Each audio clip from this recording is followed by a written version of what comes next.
majtama'a qaumun fi baitin min buyutillah yatluna kitaballah wa yatadarasunahu fima bainahum illa nazalat alaihimus sakinah wa ghasyiyatuhumur rahmah wa haffat bihimul malaikah wa dzakarahumullahu fiman indah. Tidaklah suatu kaum duduk di salah satu rumah Allah membaca ayat-ayat Allah dan sama-sama mempelajarinya kecuali turun kepada mereka as-sakinah, ketentraman dan kenyamanan, wa ghasyiyatuhumur rahmah, dan mereka diliputi pula oleh rahmat, kasih sayang dari Allah Subhanahu wa taala, wa haffat bihimul malaikah, dan mereka pun dikelilingi oleh para malaikat karena malaikat suka majlis-majlis zikir dan ilmu. Wa dzakarahumullahu fiman indah, dan Allah akan banggakan sebut-sebut mereka di kalangan malaikat-malaikat yang ada di sisinya, di masyarakat atas. Mudah-mudahan kita termasuk yang sering disebut-sebut di sisi Allah di kalangan para malaikat, dan di akhir majelis ini mudah-mudahan kita pula mendapatkan seperti yang tersebut dalam hadis qudsi, qumu maghfuran lakum, silahkan berangkat meninggalkan majelis ini dalam keadaan diampuni dosa-dosa kalian.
Bismillah.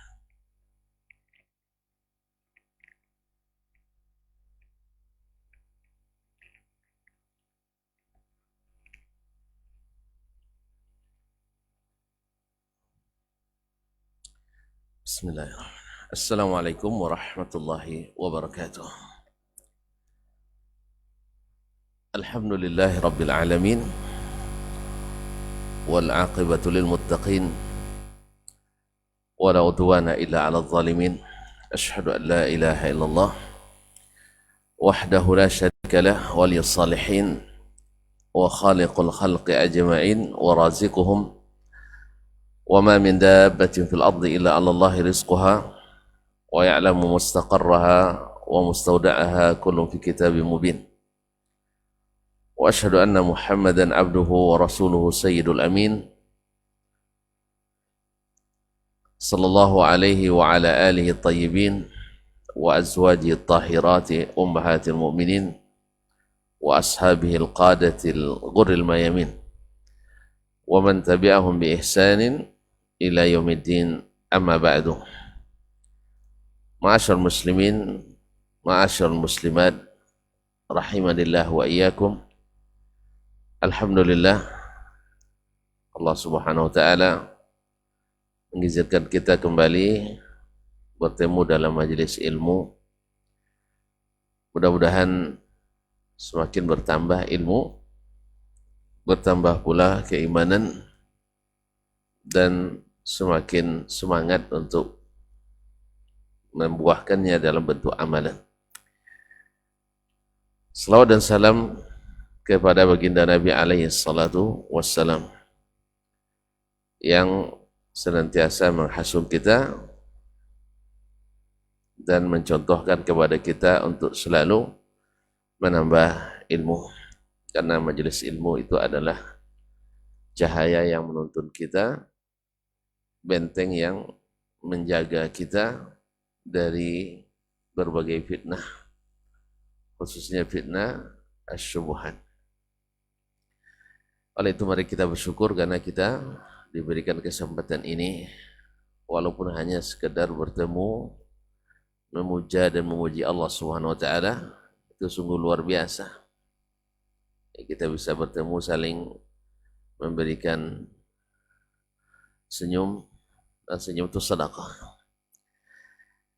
Apalagi dengan duduknya kita di majelis ini yang mudah-mudahan diturunkan kepadanya sakinah, diliputi rahmat, dan dikelilingi para malaikat, serta dibanggakan Allah di masyarakat langit. Salawat dan salam kepada baginda Rasulullah sallallahu alaihi wasallam, para ahli keluarganya, anak keturunannya yang dimuliakan, para sahabat yang ditinggikan, para tabi'in yang diridai, serta siapapun yang setia di atas sunnah Nabi alaihi salatu wassalam sampai hari kiamat. Semoga kita termasuk di antaranya, amin. Para alim ulama cerdik pandai, para hadirin wal hadirat, wal musyahidin wal musyahidat yang dirahmati Allah SWT. Ketiga, saya juga mohon maaf tidak sempat ikut salat subuh di sini karena mau berangkat, sudah qamat di dekat rumah, jadi salat di masjid di sana. Karena agak terlambat tadi bangun, menjelang azan baru bangun. Karena tidurnya agak terlambat juga dikit. Baru 2 kali tiang listrik dipukul. Ya berapa tuh sih? 2 kali tiang listrik dipukul. Jam 2 akhirnya. Ya jam 2 baru bisa tidur semalam. Karena mungkin terlalu siangnya terlalu terlalu tak sibuk tak apa namanya, jadi agak payah tidurnya. Jadi mohon maaf sekali tidak bisa membersamai antum tadi. Ma'asyarul kiram dirahmati Allah SWT. Kemudian kita lanjut bab yang ke-156 dari abwab al-adab al-mufrad bersama Imam Al-Bukhari rahimahullah. Qala rahimahullah ta'ala, babu man madaha fi syi'r. Bab tentang orang yang memuji, masih dalam masalah memuji dalam bentuk syair. Nah, bab ini mengandung 2 makna. Pertama, tentang boleh memuji, tapi dengan syarat yang sudah disebutkan sebelumnya. Yang kedua, yaitu boleh membacakan syair atau insyadul asy'ar atau qasidah. Bolehnya mengucapkan atau membaca syair. Nah, ini yang baru disyaratkan, karena nanti akan beda. Orang-orang kadang menyamakan antara membaca syair dengan menggunakan alat yang mengiringi syair. Nah, itu tidak sama. Kalau alatnya tidak ada istilahnya, kalau bunyi bagus halal, kalau tidak bagus tidak halal, tidak. Yang tafsil itu ada pada bait syairnya. Kalau syairnya berisi bagus dibolehkan, tapi kalau syairnya tak bagus tidak dibolehkan. Karena kalau musik itu hukumnya lain lagi. Yang diharamkan alatnya. Buktinya ketika ada orang meninggal, alat musik itu tak boleh diwariskan. Oh, tidak, saya gunakan untuk dakwah, tidak boleh diwariskan. Tidak boleh diwakafkan. Tidak boleh pula dihadiahkan. Mana tahu abah-abah di sini ya untuk acara khatam Quran nanti dihadiahkan drum band ya, atau marching band. Ya, khatam Quran apa kaitannya marching band? Kaum muslimin dan muslimat. Tapi tren gitu. Gara-gara musik Islami itu. Allah musta'an. Enggak. Karena alat musik tidak bisa juga dikiaskan ke bunyi atau suara burung. Tidak. Suara burung itu tidak disebut musik. Yang musik itu adalah sesuatu yang bunyi yang dikeluarkan. Ini menurut Ocu Beethoven. Kenal Ocu Beethovennya saya? uang danau. Coba topeng, tahu kan? Enggak tahu? Iyalah, di mana lagi? Referensi musik dunia itu. Nah, definisinya musik itu adalah suara yang keluarkan dengan oktav tertentu dengan cara memukul, memetik, menggesek, dan menabuh. Dan meniup, betul. Anak ketinggalan tuh lebih hafal nampaknya. Lama pelajari nampaknya. Jadi itu musik. Itu musik. Beda dengan syair atau nasyid. Nasyid tidak dengan menggesek, ya kan? Tidak dengan meniup. Tidak dengan ini. Tidak dengan menabuh. Ya dah? Nah itu yang musik Ustaz ya. Coba ulang lagi definisi musik. Jadi bukan bunyi, suara. Kalau suara tidak. Suara itu sesuatu yang alami yang Allah ciptakan, bukan hasil gubahan manusia. Oleh sebab itu yang diharamkan itu adalah alatnya sendiri. Karena alatnya ditabuh, dipetik, ditiup, digesek, ditabuh atau dipukul. Kalau yang dipukul misalnya drum, apa lagi? Genderang. Nah, mantap. Tahu nih, Masya Allah. Kalau yang digesek, biola, terus? Tidak tahu. Kalau yang dipetik, gitar, terus? Kecapi, terus? Rebab tuh? Tidak tahu lagi, Masya Allah. Kalau yang dipukul apa misalnya? Angklung. Taib. Taib. Jadi ikhwani fillah, maka ini yang masuk definisi musik, bukan suara. Sedangkan perincian yang benar tentang masalah diboleh tidaknya dengan melihat maknanya adalah lagunya, isinya. Maka harus dibedakan antara lagu dengan musiknya. Lagu dengan musiknya. Nah, oleh sebab itu yang di suara-suara musik yang dikeluarkan melalui mulut, apa namanya? Enggak tahu nama juga. Mulai enggak ngaku nama. Apa namanya yang ya dia dengan memainkan mulutnya bisa mengeluarkan apa? Kata akapela. Pernah berlatih? Enggak ya. Apakah boleh atau tidak? Kalau melihat definisi musik, dia tidak masuk musik. Karena musik itu dengan alat. Ya kan? Dengan alat. Oleh sebab itu terjadi khilaf di sini. Sebagian melihat dari sisi tasyabuhnya dengan musik tadi. Tasyabuh dengan musik. Ada yang membolehkan, ada yang tidak membolehkan. Intinya, keluar dari jalur utama, kebijakan pasti tidak sama. Kebijakan pasti tidak sama. Intinya, ma'asyarul kiram dirahmati Allah SWT, musik sudah ada di zaman Nabi, betul? Beda dengan televisi. Jadi kalau ada bang raja bilang musik nggak ada zaman Nabi, mungkin dia lupa waktu itu. Ya, TV ada zaman Nabi, musik nggak ada. Ada TV zaman Nabi? Ada. Antum aja yang nggak beli waktu itu. Ada. Layarnya layar hilang. Masih lupa tuntut. Ketika Nabi Isra Mi'raj, kan dituntut oleh orang Quraisy, kalau kau betul ke Baitul Maqdis, tolong tunjukkan kepada kami seperti apa Baitul Maqdis itu. Maka tampil layar apa namanya?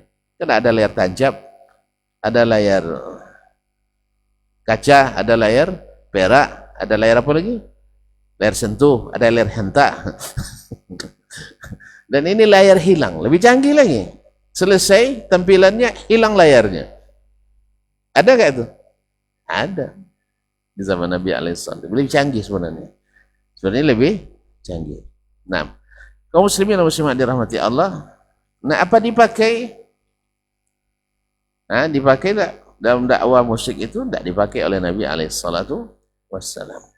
Oleh sebab itu, wallahu alam, ini yang lebih sahih di antara pendapat para ulama, apalagi mazhab yang empat ijma' mengatakan haramnya. Jadi oleh sebab itu, pilihlah salah satu mazhab itu. Jangan keluar dari mazhab. Kan tidak boleh keluar dari mazhab. Jangan keluar dari mazhab itu. Mazhab Syafi'i. Cuma itulah untuk melegalkan, diriwayatkan pula Imam Malik ahli main biola kata. Imam Syafi'i ahli main marching band kata. Macam-macam riwayat Ustaz. Memang kalau untuk ada maunya pasti ada aja yang dipalsu-palsukan riwayat dari Imam Ahmad. Kemarin ada lagi riwayat ya disebutkan bahwa Imam Asy-Syafi'i bertabarruk dengan kuburan Abu Hanifah. Ya, ini pertama ya perawinya tidak jelas. Yang kedua, ada di antaranya pemalsu hadis. Ya, walaupun diriwayatkan oleh Al-Khatib Al-Baghdadi dalam Tarikh ke Baghdad. Imam Syafi'i tiap hari katanya pergi ke kuburan Abu Hanifah. Di masa Imam Syafi'i belum ada orang tabaruk ke kuburan seperti zaman sekarang. Tidak seperti misalnya antum jalan misalnya ke mana? Di mana yang banyak tabaruk dengan kubur Ustaz Syafi'i? Di Mesir ya? Di Mesir kan. Ini orang ini kasih info dia. Nah, jangan bayangkan bahwa orang banyak pergi kuburan cari ngalap berkah seperti sekarang ini di Baghdad. Belum ada waktu itu kuburan yang di takzim orang di Baghdad waktu itu. Masa Imam Syafi'i. Kemudian tuan-tuan tahu Imam Syafi'i kan lama di Makkah dan Madinah dia. Tidak pernah pula dia ke kuburan Nabi cari berkah. Jelas? Saya ditambah fatwa Imam Syafi'i yang jelas dan tegas, tidak boleh mentakzim kuburan orang saleh karena ditakutkan jatuh pada kesyirikan. Jadi banyak sekali hal-hal. Subhanallah. Imam Malik rahimahullah masyhur daripadanya dia mengharamkan musik. La yaf'alhu illa al-fusaq. Tidak ada yang main musik di Madinah waktu itu kecuali orang fasik. Orang fasik. Tiba-tiba ada pula riwayat dalam buku sebagian fuqaha mutaakhirin bahwasanya Imam Malik itu ahli main biola. Ahli main biola, Allah musta'an. Jadi hati-hati dengan nukilan yang dinisbatkan pada para imam. Ada lagi yang lucu pula. Imam Syafi'i, tapi orang ini mungkin salah nukil ini. Imam Syafi'i pernah salat mengimami Abu Hanifah. Ketika Imam Abu Hanifah jadi makmumnya, Imam Syafi'i meninggalkan kunut subuh. Apa so? Menghormati Imam Abu Hanifah. Masya Allah. Ini bagus juga ceritanya untuk hikmah dalam dakwah. Menghormati sesama mazhab. Cuma lucunya, Imam Abu Hanifah dah mati sebelum Imam Syafi'i lahir. Jadi oleh sebab itu Abdullah Mubarak rahimahullah, kita perangi para pemalsu itu dengan tarikh, dengan sejarah. Jadi kalau kita tidak tahu sejarah, lucu. Makanya ini. Jadi ketika diriwayatkan Imam Syafi'i setiap hari ke Baghdad, setiap hari bertabaruk kuburan Imam Abu Hanifah di Baghdad, hari itu belum ada kuburan yang takzim di Baghdad. Seperti belakangan ini. Ditambah memang perawinya ada orang-orang yang tak jelas dan ada di antaranya pemalsu hadis. Allah musta'an. Jadi kita yang korban kadang-kadang karena kita sebagian besar asal lomak cito lomak kaji. Ada aja asal lomak cito lomak kaji. Kita jadi korban. Makanya jangan suka dengar cerita-cerita aneh. Sebab ada perkataan salah seorang ulama, saya lupa siapa yang mengatakannya. Kalau tidak salah juga Imam Syafi'i, tapi saya tidak pastikan ini. Lupa saya siapa yang mengatakannya. Idza ra'aita ar-rajula tuhaddithuhu bi ajaib fayusaddiquha fa'lam annahu safih. Kalau kau nak tahu orang itu dungu atau tidak, coba ceritakan kepada cerita-cerita yang tidak masuk akal. Kalau dia benarkan berarti dia dungu itu. Yang tidak masuk akal diceritakan macam tadi. Ada yang mengaku dia hidup lahir di abad ketiga bertemu dengan Aisyah Ummul Mukminin. Abad ketiga Hijriyah, seperti Ratan Al-Hindi, dia bertemu sama Aisyah. Kamu temu kapan katanya? Di Baghdad pula. Masa Aisyah tidak pergi ke Baghdad. Baghdad belum ada di masa Aisyah masih hidup. Kota Baghdad itu baru dibangun di masa kan tidak tahu dah. Tanya Ustaz Dayat nanti. Abu Ja'far Al-Mansur yang bangun kota Baghdad. Jelas tuh? Jadi orang yang tidak paham, Aisyah dulu ke Baghdad ya katanya. Allah Ustaz. Ala kulli hal. Kembali ke sini, babu man madaha fi syair, orang yang memuji dalam bentuk syair. Jadi boleh dalam bentuk syair, tetapi jangan maksudnya atau jangan dipahami syair dengan diiringi musik instrumental. Ya kan maknanya bagus, kan itu ya, bukan. Jadi harus dibedakan. Mohon maaf nih, saya tentu mungkin tidak senang pula dengar saya bahas-bahas masalah musik ini. Awak terlanjur suka, tiba-tiba tidak boleh pula katanya. Kan apa salahnya? Kan maknanya bagus. Tidak. Sebab orang sering mencampur adukkan antara nasyid dengan musik. Yang berlebihan melarang nasyid sama sekali. Ada juga yang melarang nasyid, tidak boleh sama sekali. Sebab namanya membab bisa dizara'i, itu menutup pintu untuk menuju syair digunakan dengan membaca atau dengan memakai alat musik. Maka mereka tutup pintu ini. Apalagi dalam dakwah katanya. Termasuk wasilatul dakwah. Kan tak katakan wasilatul tasliyah yang halal. Boleh untuk bentuk yang halal, apalagi dalam pernikahan itu dibolehkan insyaallah taala dengan syarat. Makanya jangan pakai music. Kemudian syaratnya mesti mengandung makna yang tidak tercela. Makna yang tidak tercela. Yang kemudian syarat-syarat lain seperti tidak boleh ibu-ibu meliuk-liuk di depan apa-apa walaupun dengan busana muslimah. Kadang busana muslimah bukan busana islami Ustaz ya. Harus bedakan busana muslimah dengan busana islami. Saya lebih cenderung menggunakan istilah islami atau syar'i. Sebab tidak sedikit muslimah kita katanya busana karena memang dia muslimah memang. Dia pakai busana yang dia sendiri muslimah. Jadi setiap busana yang dipakai oleh muslimah dianggap busana muslimah. Ya tak? Sehingga di atasnya Mekah, bawahnya Amerika. Iya, di atasnya kerudung basa-basi, di bawahnya pakai jin, celana jin. Makanya banyak kemasukan jin karena celana jinnya dipakai, dicari sama jin. Allahumma musta'an. Baik, qala haddatsana Hajjaj. Telah menceritakan hadis ini kepada kami Hajjaj, yaitu Hajjaj ibn Muhammad Asy-Sya'ir. Hajjaj ibn Muhammad Asy-Sya'ir thiqatun. Qala haddatsana Hammad ibn Salamah, telah menceritakan kepada kami Hammad ibn Salamah ibn Dinar. Hammad ibn Salamah ibn Dinar al-Basri, faqihun thiqatun, an Ali ibn Zaid, dari Ali ibn Zaid ibn Jud'an. Ali ibn Zaid ibn Jud'an ini dhaif. An Abdurrahman ibn Abi Bakrah, tapi walaupun dia dhaif, tapi ada mutaba'ah oleh Imam Az-Zuhri. Oleh sebab itu dihukum oleh Syekh Al-Albani dengan hasanun li ghairihi. Hasan li ghairihi. An Abdurrahman ibn Abi Bakrah, dari Abdurrahman ibn Abu Bakrah, Anil Aswad ibn Sari', dari Aswad ibn Sari'.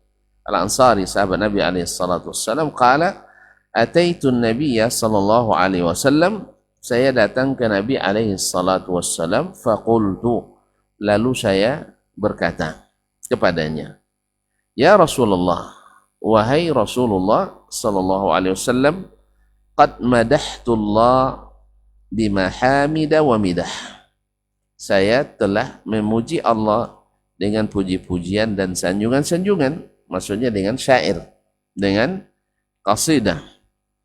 Wa iyyaka, dan juga memujimu dengan syair-syair itu. Faqala, sallallahu alaihi wasallam, "Ama inna rabbaka yuhibbul hamda." Betul, Rabbmu suka pujian. Allah suka dipuji. Berarti memuji Allah dengan bahasa prosa, dengan bahasa yang non prosa boleh, dengan bahasa sastra boleh, tanpa sastra juga tidak masalah. Jelas? Karena Allah memang suka dipuji. Ya, kecuali kan ada babnya nanti, bab ibadah mahdha, dengan ada ibadah yang sifatnya bersifat mutlak dan umum. Ya, kalau antum nanti pas salat, kan Allah suka dipuji. Allah suka dipuji. Lalu antum pakai syair nanti, Allahu Akbar perruku, baca syair kan? Anda. Karena ini ibadah khusus. Makanya ulama membedakan dalam bab ini, bab apakah zikir-zikir dalam solat itu boleh kita rubah redaksinya atau tidak. Ini harus patut diketahui karena tidak sedikit kita masuk dari bab ini. Pertama, ulama sepakat bahwa zikir yang sifatnya wajib dan rukun dalam salat tidak boleh dirubah redaksinya. Apa misalnya yang wajib dan rukun? Iya. Iya. Nah, itu wajib atau gimana? Atau sunat? Serius ini? Baik. Misalnya sami Allahu liman hamidah. Nah, sami Allahu liman hamidah. Itu tidak boleh antum rubah karena dia masuk wajib salat. Nah, termasuk takbiratul ihram, walaupun ada khilaf qadim antara Imam Abu Hanifah dengan Imam mazhab yang tiga. Imam Hanifah membolehkan dengan lafaz yang memaknai kalimat akbar tadi. Tapi wallahu alam, mazhab jumhur fuqaha wa jumhur muhaddisin mengatakan tidak boleh diganti. Ini sekarang itu hampir ittifaq. Adapun yang sifatnya zikir itu sunat, maka terjadi khilaf. Boleh dirubah atau tidak. Makanya sekarang salawat ke Nabi termasuk wajib, rukun atau sunat? Salawat dalam at-tahiyyah al-akhir wajib, maka sebenarnya pendapat yang sahih tidak boleh dirubah. Wallahu alam. Nah, wallahu alam.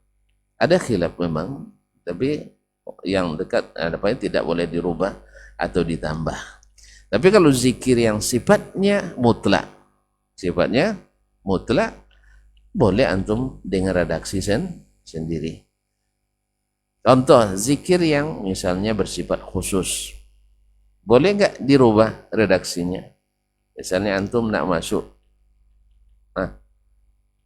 zikir masuk mana, misalnya masuk masjid, antum nak rubah pula dengan syair, Enggak. Maka bacalah zikir yang disebutkan oleh Nabi alaihissalatu wassalam. Baiklah kaum muslimin dan muslimat dirahmati Allah. Kok zikir aja diatur juga kata orang ya? Ya memang ini masalahnya kenapa diatur? Karena kita ingin dapat pahala di dalamnya. Bukan hanya sekedar bergembira ria, tidak. Tapi harus ada nilai pahala. Pahala itu dari Allah. Maka oleh sebab itu harus ikut aturan yang telah Allah tetapkan. Ma'asyiral kiram dirahmati Allah. Kemudian ama inna rabbaka yuhibbul hamda, Rabbmu suka pujian. Faja'altu unshiduhu, karena mendengar Nabi memberikan rekomendasi yaitu dengan memuji Allah Subhanahu wa taala, maka dia pun faja'altu unshiduhu, maka saya langsung mengucap langsung membaca syair di depan Nabi alaihissalatu wassalam. Fasta'zana rajulun tuwalun aslah. Dalam keadaan seperti itu, masuk seorang laki-laki, minta izin masuk, orangnya tinggi dan botak pula kepalanya. Nah, aslah. Faqala li an-nabiy sallallahu alaihi wasallam, lalu Nabi sallallahu alaihi wasallam katakan kepadaku, uskut, diam dulu. Uskut. Fadakhal. Lalu orang ini masuk. Fatakallama sa'atan thumma kharaj. Lalu setelah dia masuk bicara dengan Nabi sallallahu alaihi wasallam beberapa saat, kemudian dia keluar. Fa'ansyadtuhu, setelah orang itu keluar, saya lanjutkan membaca syair tersebut kepada Nabi alaihi salatu wassalam. Thumma jaa fasakkatani. Kemudian datang lagi, yang pertama tadi orang yang besar tinggi tadi dan rambutnya botak. Thumma kharaj, kemudian dia keluar. Fa'ala dzalika marrataini aw thalathan. Itu terjadi 2 atau 3 kali. Umar masuk, keluar lagi, masuk, keluar lagi. Faqultu man hadzal ladzi sakkattani lah. Saya tanyakan, saya mau tanya siapa? Al-Aswad ibn Sari' tadi bertanya ke Nabi sallallahu alaihi wasallam, ini siapa ya Rasulullah yang karenanya engkau suruh saya diam? Soal kedua kali kan aneh, kalau sekali oke lah. Ini 2 kali pula. Setiap dia minta izin masuk, diam. Disuruh orang ini diam. Faqala hadza rajulun la yuhibbul batil. Ini orang yang tidak suka sesuatu yang batil. Sesuatu yang batil. Ma'asyiral kiram dirahmati Allah SWT. Di sini sesuai dengan bab yang disebutkan oleh Imam Al-Bukhari rahimahullah, bahwasanya boleh memuji dengan syair, tapi dengan syarat tadi tidak mencelakakan orang yang dipuji. Yang kedua, tidak berlebihan. Nah, kedua, kaum muslimin dan muslimat dirahmati Allah, ya, kedua, pertama boleh memuji, yang kedua boleh dengan syair. Nah, sekarang tadi ada ceritanya, karena Allah suka dipuji dan dipujinya dengan bentuk syair. Berarti memuji Allah secara mutlak, secara umum dengan memakai syair juga dibolehkan. Maka kalau antum nanti membaca syair pujian bagi terhadap Allah, terhadap Nabi SAW, maka itu tidak boleh diingkari. Puji-pujian kepada Allah dan Rasul SAW tidak boleh diingkari, kecuali tadi diiringi dengan sesuatu yang haram atau mengandung makna yang haram atau berlebihan. Ya, ada unsur syirik di dalamnya atau unsur ghulu. Ghulu adalah dasar awal menuju ke syirik. Sering ghulu itu berujung kepada syirik. Apa makna ghulu? Melampaui batas. Jadi memuji seseorang melampaui batas bisa berujung kepada mensifatinya dengan sifat yang tak boleh diberikan kepadanya. Berarti ada yang memuji Nabi SAW dengan pujian bahwa Nabi mengetahui ilmu yang ada di dalam Lauhul Mahfuz. Berarti Nabi tahu yang gaib. Ini menyamakan Nabi dengan Allah Subhanahu wa taala. Ilmu apa katanya Syekh? Ilmu Lauhi wal Qalami. Bahwa Nabi itu punya ilmu tentang yang ada di Lauhul Mahfuz dan apa yang dicatat oleh kalam, oleh pena. Tahu pena? Jadi tuan-tuan kalau sempat pulang sampai ke Sidratul Muntaha. Nah, Nabi waktu itu ketika sampai ke Sidratul Muntaha, dia naik ke tempat yang Jibril saja tak bisa ikut ke atas itu, makam yang ditinggikan, sampai terdengar olehnya suara bunyi pena mencatat. Pena mencatat. Nah, saat itulah Jibril mengatakan asyhadu an la ilaha illallah wa anna Muhammadar Rasulullah. Nabi ketika sampai ke tempat itu bermunajat, bercakap langsung dengan Allah Tabaraka wa Ta'ala, dia tidak bisa mengucapkan salam, sebab salam itu nama Allah sendiri, nama Allah. Maka diilhamkan Allah kepadanya at-tahiyyatu at-tayyibatul mubarakatu lillahi, sampai seterusnya. Lalu dijawab oleh Allah Subhanahu wa taala, assalamu alayka ayyuhan nabi wa rahmatullahi wa barakatuh. Maka Nabi pun tak melupakan kita. Assalamu alayna wa ala ibadillahis salihin. Jadi masuk salam. Nah, ini yang dikekalkan dalam at-tahiyat akhir kita dalam salat. Jadi Jibril, asyhadu an la ilaha illallah wa anna Muhammadar Rasulullah atau abduhu wa rasuluh. Karena Nabi diangkat ke makam yang sangat tinggi. Singkatnya, kaum muslimin dan muslimat dirahmati Allah Subhanahu wa taala, maka berdoa atau memuji Allah Subhanahu wa taala dalam masalah atau dalam secara mutlak boleh, memuji Nabi SAW dalam bentuk syair boleh, dengan syarat tidak ada bulu dan makna-makna yang tidak patut disebutkan. Demikian juga memuji manusia. Nah, sekarang tadi ketika itu, kalau memang dibolehkan, kenapa Nabi menyebutnya dengan al-batil? Sesuatu yang batil. Dan kenapa pula Nabi tidak membenarkan dia tetap menyampaikan syair ketika ada yang tadi orang tinggi yang kepalanya botak? Siapa itu? Umar bin Khattab radhiyallahu taala anhu.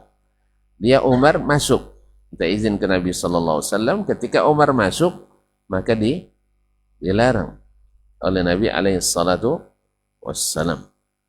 Apa sebab? Alasannya, hadza rajulun la yuhibbul batil. Maksud batil tidak mungkin kita pahami sekarang berarti Nabi suka kebatilan. Umar tidak suka batil, berarti Nabi suka batil. Iya. Nah, gimana itu? Tidak. Maka yang seperti mustahil Nabi mencintai kebatilan. Sebab Nabi katakan, Allah katakan, wala talbisul haqqa bil batil. Nabi lebih patut tidak boleh campur adukan kebatilan dengan kebenaran. Kenapa Nabi mensifatinya dengan batil? Sebagai peringatan bahwa terlalu banyak bersyair menyebabkan orang lalai dari berzikir. Makanya ini sudah terbukti bahwa sesuatu orang yang berlebihan dalam bernasyid, dia akan lebih asyik dengan nasyid dari Al-Quranul Karim. Terbukti ini. Ya, terbukti. Banyak ustadz yang memberikan masukan ke kita, benar Ustaz, saya sudah coba, saya sudah ada lalui itu pada diri saya sendiri dan pada anak saya. Karena sayang sama anak, saya belikan dia nasyid nasyid Islami.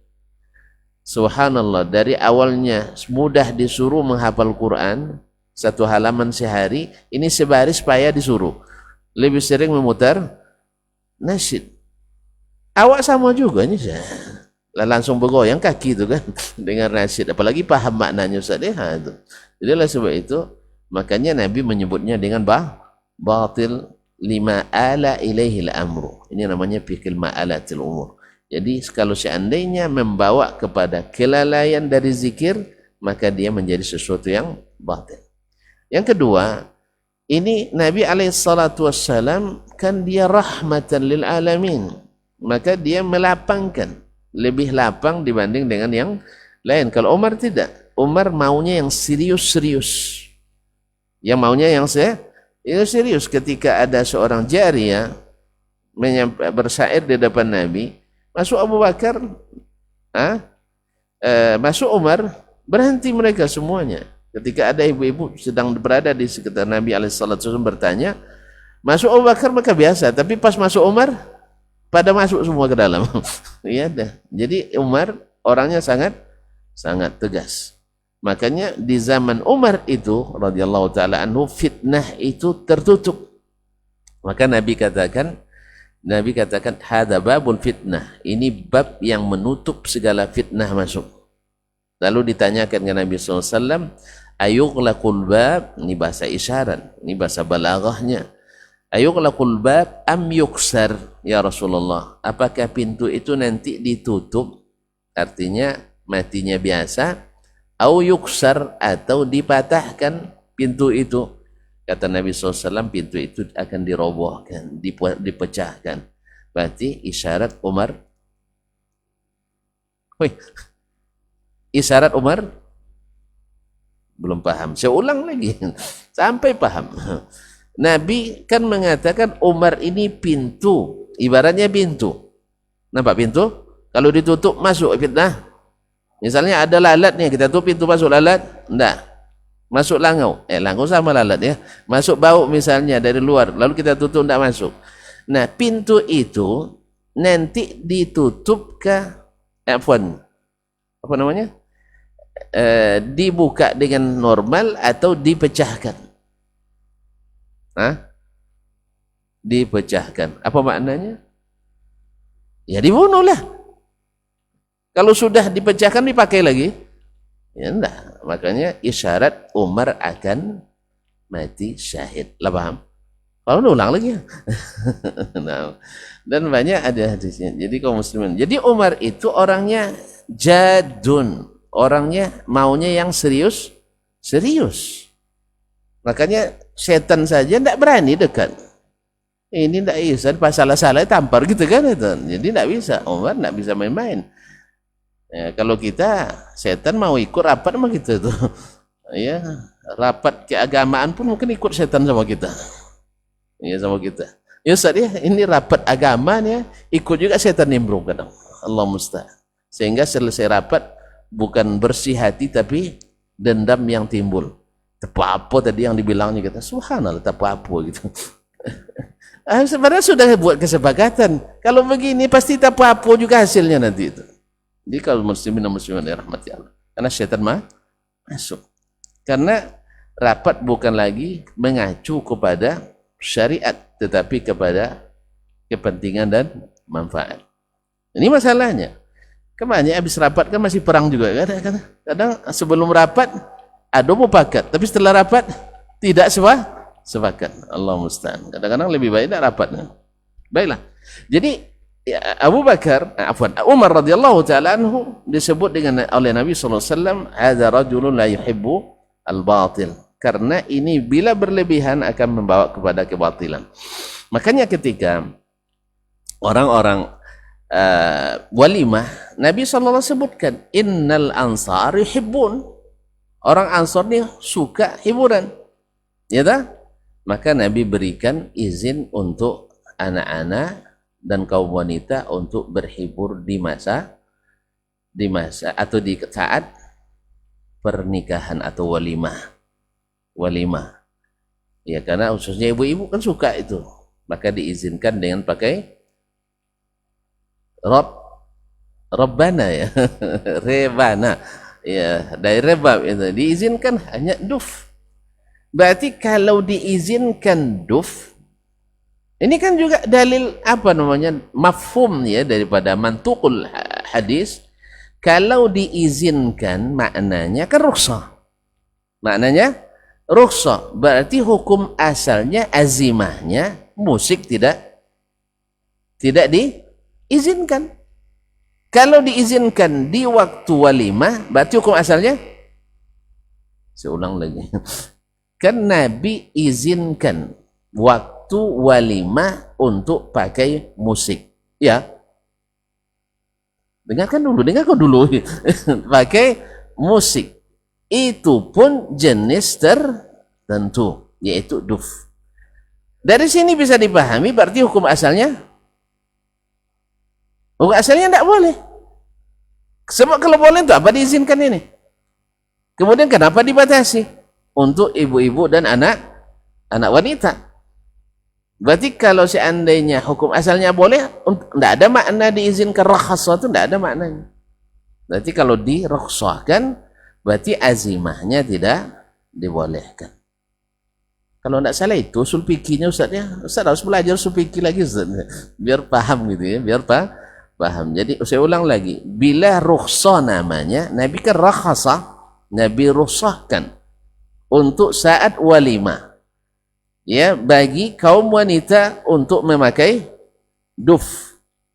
Berarti hukum asalnya tidak boleh. Azimahnya tidak boleh. Ini yang sesuai dengan kaedah. Ini yang sesuai dengan kaedah. Maka mainkanlah kaedah usul fikih itu. Cuma kadang-kadang kaedah itu tumpul di saat hilang patut deka 7. Patutnya begini kaedahnya, tapi karena setuju dengan acaranya, kaedah ini disimpan. Ya, sehingga bermain dengan kias yang lain. Ya, ada dalil kias main juga. Padahal kias itu adalah dalil terakhir, bukan dalil yang pertama. Lupa teman-teman, bila sudah ada dalil, tidak boleh lagi pakai kias. Dalilnya jelas. Oleh itu kaum muslimin dan muslimat dirahmati Allah SWT, semoga Allah mudahkan kita, karena menghilangkan ini juga tidak mungkin, karena mukjizat Nabi SAW akan ada sekelompok kaum dari umatku yang menghalalkan. Dan yang menghalalkan ini mesti orang yang berilmu. Sebab orang yang tidak berilmu tidak mungkin dia menghalalkan, mengharamkan. Mesti orang berilmu, ulama. Dan ulama tidak bisa kita katakan tidak. Makanya mereka para ulama. Jangan antum bilang tidak ulama pula. Awak tidak hafal juz 30 nak jadi ulama kita. Mereka hafal Al-Quran sejak umur 7 tahun, tidak boleh bilang ulama. Ini keliru kita. Cuman ulama itu kan ada yang keliru sebagian pendapatnya, dan alhamdulillah sebagian besar pendapatnya benar. Maka yang kelirunya jangan diikuti, yang benarnya boleh itu selesai masalah. Kan tidak asal salah imam sekali tidak boleh. Pokoknya mazhab Abu Hanifah tidak boleh diikuti. Sebab salah dalam 5 masalah, tidak ikut sunnah. Itu salah besar kita. Ustaz Sianu salah dalam 50 masalah, padahal benar dalam 5.550 masalah. Itu tidak benar juga kita. Lalu dibatalkan seluruh ilmunya, pokoknya asal datang dari ustaz ini batil semua. Enggak. Ini keliru, kaedah batil juga. Cuma kalau antum nak berhati-hati dalam menuntut ilmu, itu urusan lain. Tapi mengatakan semua yang dari ulama ini batil, ini kebakalan batil juga, enggak boleh. Siapa yang bilang tadi? Syekh Fulan. La, hadza batil katanya. Enggak bisa. Enggak bisa. Menolak kebenaran dari manapun tetap batil. Menolak hak dari orang yang bukan ahli hak, misalnya dari menerima kebenaran dari manapun sekalipun dah ahli batil, wajib kita terima kalau dia hak. Bukankah Nabi mengatakan sadaqaka wa huwa kazub ketika syaitan ditangkap oleh Abu Hurairah radhiyallahu taala anhu, lalu diajarkannya Abu Hurairah doakan, jangan lupa setiap mau tidur baca ayat kursi. Lalu sampaikan ke Nabi, itu setan tuh Abu Hurairah katanya, yang datang 3 malam berturut-turut itu syaitan. Nabi kan tahu dengan wahyu. Nah, apa katanya tadi? Diajarkannya saya Rasulullah, biar tidak diganggu oleh syaitan, baca ayat kursi menjelang tidur. Jadi rahasianya dalam ilmu lemu-lemu rahasia ilmunya kan dia tunjukkan. Kalau kau tak mau diganggu syaitan Abu Hurairah, baca ini sebagai imbalan, tidak diadukan ke Rasulullah sallallahu alaihi wasallam. Kaum muslimin dan muslimat dirahmati Allah SWT. Tapi bukan sogok tu ya, bukan sogok. Nah, bukan sogok. Jangan bilang pun ada sogok syar'i nanti kan. Bukan. Dia kan tidak dibayar dengan apa-apa. Cuma kan dia memelas dengan alasan anaknya masih nanti kena penjara atau kena hukum, anaknya masih kecil-kecil dan sebagainya kan. Dia dusta, tapi di sini benar. Kata Nabi SAW, sadaqaka wa huwa kazub. Dia sekali ini benar, walaupun dia pendusta besar. Jadi kaum muslimin dan muslimat dirahmati Allah SWT, kita tidak boleh merendahkan siapapun, sekalipun dia banyak kebatilannya. Tapi kita wajib untuk menolak yang batil, walaupun dari orang yang sangat kita hormati. Oh, tidak mungkin kita tahu yang hak mana yang batil. Ya, Allah bilang boleh tahu, antum bilang tidak boleh, saya lebih percaya pada firman Allah daripada perkataan antum. Karena Allah katakan wala talbisul haqqa bil batil. Jangan campur adukkan yang hak dengan yang batil. Berarti perintah ini bisa enggak dilaksanakan kalau seandainya manusia tidak tahu mana yang hak, mana yang batil? Saya ulang lagi. Ini tidak paham pertanyaan, tidak paham jawabannya tuan-tuan. Ya. Andainya kita tidak bisa mengetahui mana yang hak, mana yang batil, Bisa tidak kita menghindari larangan ini? Jangan campur adukkan yang hak dengan yang batil. Lalu Allah tidak berikan kita ilmu untuk mengetahui mana yang hak yang batil. Bisa tidak dilaksanakan ini? Berarti Allah membebani kita sesuatu yang tak boleh kita kerjakan. Ini mustahil. La yukallifullahu nafsan illa wus'aha. Oleh sebab itu manusia diberikan Allah ilmu untuk membedakan mana yang hak, mana yang batil. Jelas? Jelas tak? Jadi ada yang hak, mana yang batil. Dari mana tahu yang hak? Al-haqqu min rabbik wa la takunanna minal mumtarin. Yang hak itu dari Rabbmu, maka jangan menjadi orang yang ragu. Kita tidak boleh perkataan Imam Asy-Syafi'i ini yang selalu jadi alasan kan, qauli shawabun yahtamilul khata wa qawlu ghairi khata'un yahtamilus shawab. Perkataan saya benar menurut saya, mungkin juga salah. Perkataan selain saya salah menurut saya, mungkin saja benar. Harus tengok baik-baik. Imam Syafi'i bilang qauli, perkataan saya, pendapat dia, bukan dalil dia maksudkan, ijtihadnya. Maka qaul itu adalah ijtihad seseorang. Menurut saya betul ijtihad saya, yang lain belum tentu. Tapi kalau qaulullah, maka semuanya pasti benar. Qaulun Nabi semuanya benar. Apalagi kalau nasnya sahihun sharih. Ya, seperti ayat tentang mahram. Kan sahih, bukan masalah lagi ya. Sharih apa tidak? Hurrimat alaikum ummahatukum wa banatukum sampai akhir ayat. Ini perlu takwil lagi nih. Tidak ada takwil lagi kan? Sharih. Nah, ini hak atau tidak? Hak. Bahwa tidak boleh menikah dengan ibu kita, tidak boleh menikah dengan anak perempuan kita. Ini tidak ada keraguan lagi, hak. Jelas? Ini jelas sekali. Nah, jadi atau sama dengan kasus kemarin saya sebutkan, ketika ada seorang istri melahirkan 6 bulan pasca menikah. Nah, bagaimana Bu ya? Kita tanya Pak Kuang. Lahir anaknya 6 bulan setelah menikah. Sah apa tidak? Tidak sah. Pak Kuang tidak sah katanya. Kenapa tidak sah Pak Kuang? Alun sampai umum?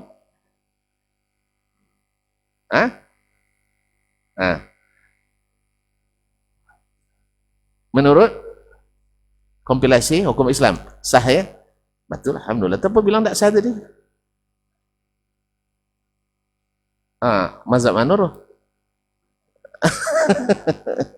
Mazhab yang mana? Taib, alas.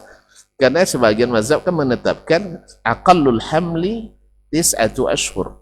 Sedikitnya hamil itu adalah 9 bulan. Tapi mazhab Malik, Ahmad dan juga qaul Syafi'i mengatakan bahwasanya boleh sedikit daripada itu. Terjadi kasus di masa Umar jadi khalifah. Setelah Nabi kan tidak ada wahyu lagi. Maka terjadi masa Umar. Umar membangun asumsi umum tadi. Kebanyakan hamil 9 tahun. 9 bulan. Oh iya, kalau 9 tahun dah masuk SD. Nah, SMP malah. Nah, 9 bulan. Nah, ketika ada seorang suami mengadukan istrinya melahirkan 6 bulan setelah menikah, diadukan ke khalifah. Umar hampir saja memutuskan bahwa perempuan ini berzina. Lalu datang Ali bin Abi Thalib radhiyallahu taala anhu, dia katakan, enggak. Bukankah tuan-tuan membaca firman Allah SWT, wa hamluhu wa fisaluhu 30 syahra. Hamilnya, artinya anak ini dalam kandungan, wa fisaluhu, dan selesainya dia menyusu, 30 syahran, 30 bulan. Bukankah sempurna menyusu berapa bulan? 2 tahun. 2 tahun berapa bulan? 4 bulan, 24 bulan. Berarti sisa berapa?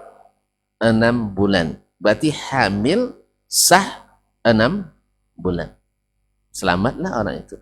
Nah, setelah mengetahui ini, maka ragukah itu hak lagi?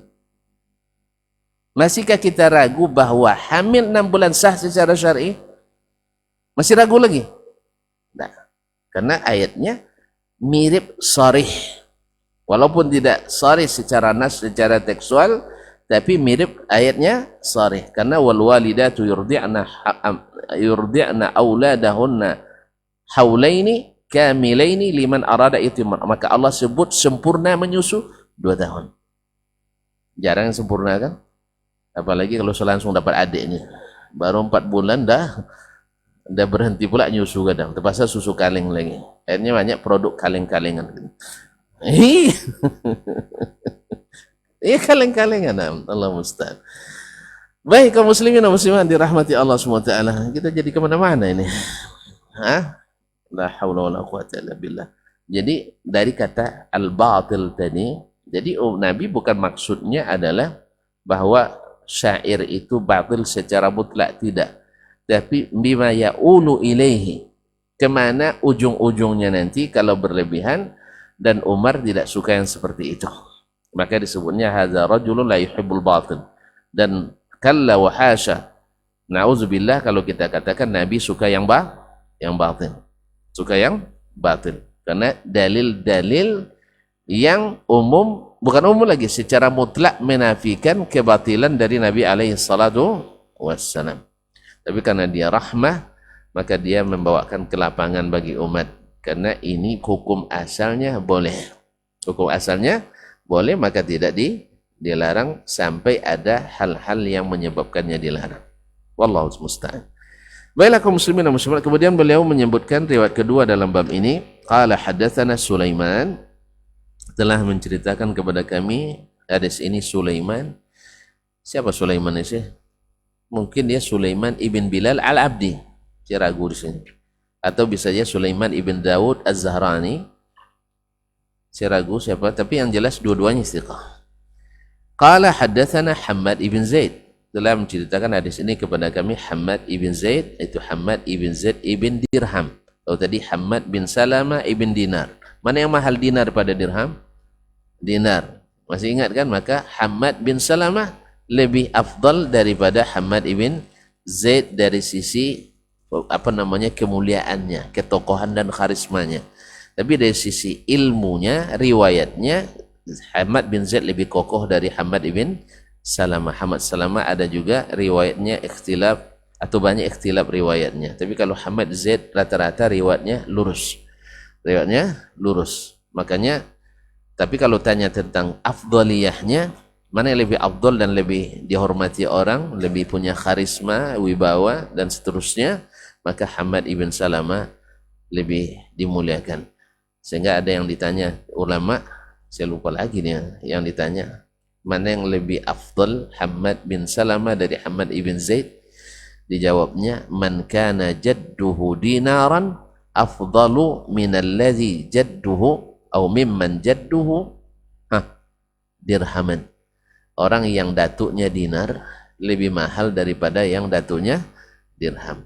Karena Hammad bin Salama bin dinar, Hammad bin Zaid bin dirham. Jadi kalau nanti istri usulkan dinar, antum usulkan dirham, pilih dinar ya. Dinar lebih mahal insyaallah taala. Ma'asyiral kiram dirahmati Allah. Kemudian an Zaid an Ali Ibn Zaid, yaitu an Ali, yakni Ibn Zaid Ibn Jun'an yang tersebut dalam sanad sebelumnya. Nah, an Abdurrahman Ibn Abi Bakrah, dari Abdurrahman Ibn Abi Bakrah, anil Aswad Ibn Sari', dari Aswad Ibn Sari' tadi, qultu lin Nabi sallallahu alaihi wasallam, saya katakan kepada Nabi sallallahu alaihi wasallam, madahtuka wa madahtullah subhanahu wa ta'ala, aku memujimu ya Rasulullah dan memuji Allah subhanahu wa ta'ala, sama dengan hadis di atas tapi lebih ringkas dari yang sebelumnya. Wallahu a'lam. Imam Al-Bukhari tidak menyebutkan riwayat Az-Zuhri di sini, tidak merupakan riwayat Imam Az-Zuhri, mungkin riwayat itu tidak ada pada beliau. Wallahu ta'ala a'lam. Sedangkan yang lain meriwayatkan dengan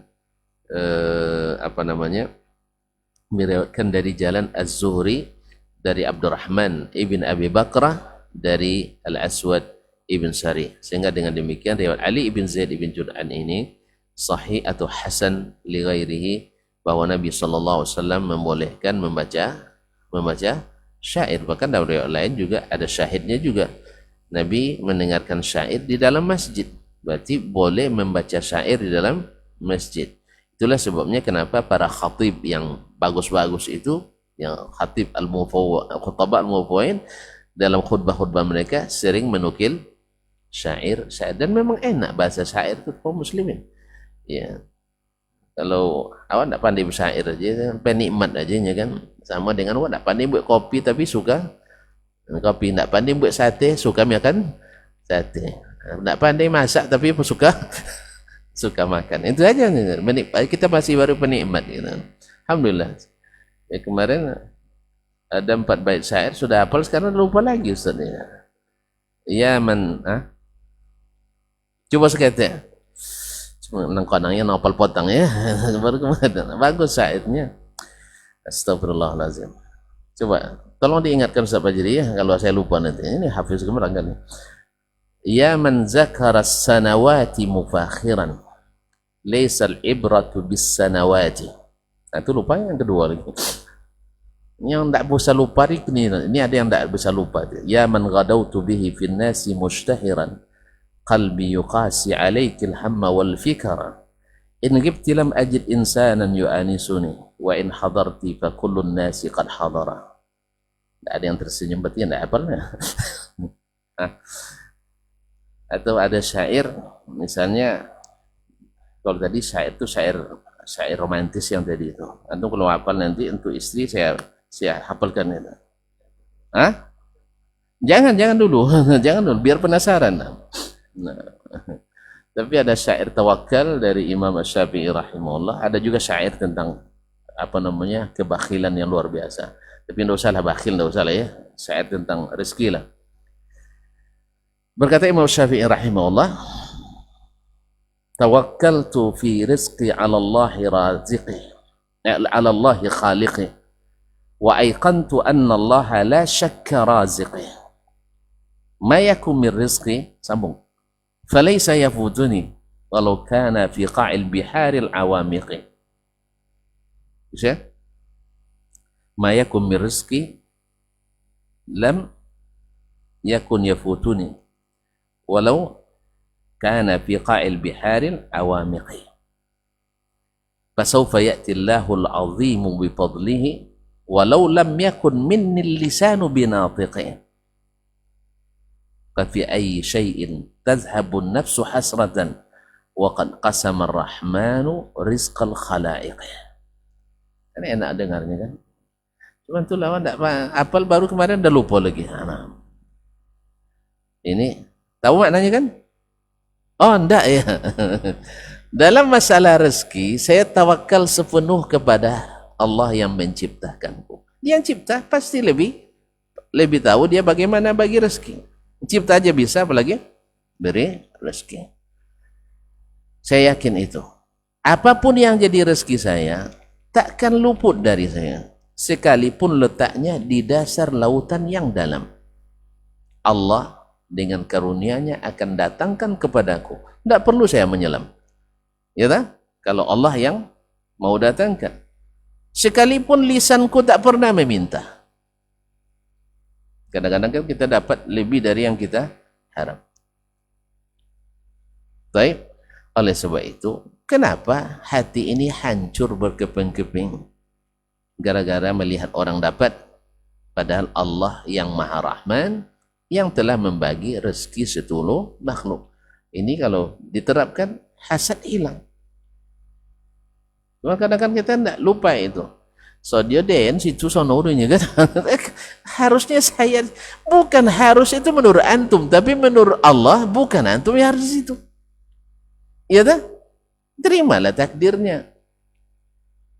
Nah, saya lebih tinggi ilmu saya katanya. Alhamdulillah antum sudah dapat lebih dulu, lebih tinggi ilmunya. Sekarang dia diberi jabatan yang lebih, selesai. Antum tinggi ilmunya, dia tinggi jabatannya. Bagi aja sama banyak. Makanya yang sebenarnya yang bagus itu adalah kalau saudaramu dapat, tinggal bilang, pasang foto selfie berdua, ini teman saya atau ini murid saya. Hebat karena saya. Tidak masalah. Tapi jangan bilang karena saya, ya. Misalnya kalau orang yang lebih rendah dari kita, kan teman-teman kita juga rata-rata, tinggal bilang, oh ya, si Fulan Masya Allah sudah jadi kepala dinas ya? Iya, teman saya. Junior saya. Hah? Oh iya ya, junior aja sudah hebat begini, apalagi senior. Bisa aja orang begitu. Biarkan orang menafsirkan, jangan kita yang tafsirkan. Iya. Si Anu, kayaknya dia dinas ini, oh itu junior saya dulu. Saya sering ngajar di lokalnya dulu. Ah, jadi jangan antum tafsirkan. Coba lihat, junior aja hebat apalagi. Nah, jangan, itu jadi ujub antum. Nah, ketika bilang tuh teman saya, kenalan saya, oh sekampung maknya dengan saya itu. Jadi lapang hati kita sebenarnya kaum muslimin dan muslimat dirahmati Allah. Jadi tawakallah dalam rezeki kepada Allah. Allah jangan biarkan hati antum rusak gara-gara rezeki orang. Rezeki orang kita yang rusak. Orang dapat kita hilang akal. Orang dapat rezeki kita yang pening dan pusing. Allah musta'an. Baik, sampai di sini ya. Kita jumpa lagi pekan depan Ustaz ini. Ini salah pinjam. Baik, insyaallah 2 pekan ke depan kita ketemu kembali dalam bab i'ta'us syair idza khafa syarrah. Itu boleh memberikan pemberian kepada penyair. Dan ini biasanya adat ini sudah biasa dari dulu, para pujangga itu selalu dapat hadiah dari orang-orang yang berkuasa. Nanti akan ada cerita Al-Asma'i nanti yang di masa Abu Ja'far Al-Mansur. Insyaallah tunggu saatnya. Insyaallah taala. Wallahu taala alam wa sallallahu ala nabiyyina Muhammadin wasallam. Mohon maaf dan terima kasih. Subhanakallahumma bihamdik asyhadu an la ilaha illa anta astaghfiruka wa atubu ilaik. Wassalamualaikum warahmatullahi wabarakatuh. Majtama'a qaumun fi baitin min buyutillah yatluna kitaballah wa yatadarasunahu fima bainahum illa nazalat alaihimus sakinah wa ghasyiyatuhumur rahmah wa haffat bihimul malaikah wa dzakarahumullahu fiman indah. Tidaklah suatu kaum duduk di salah satu rumah Allah membaca ayat-ayat Allah dan sama-sama mempelajarinya kecuali turun kepada mereka as-sakinah, ketentraman dan kenyamanan, wa ghasyiyatuhumur rahmah, dan mereka diliputi pula oleh rahmat, kasih sayang dari Allah Subhanahu wa taala, wa haffat bihimul malaikah, dan mereka pun dikelilingi oleh para malaikat karena malaikat suka majlis-majlis zikir dan ilmu. Wa dzakarahumullahu fiman indah, dan Allah akan banggakan sebut-sebut mereka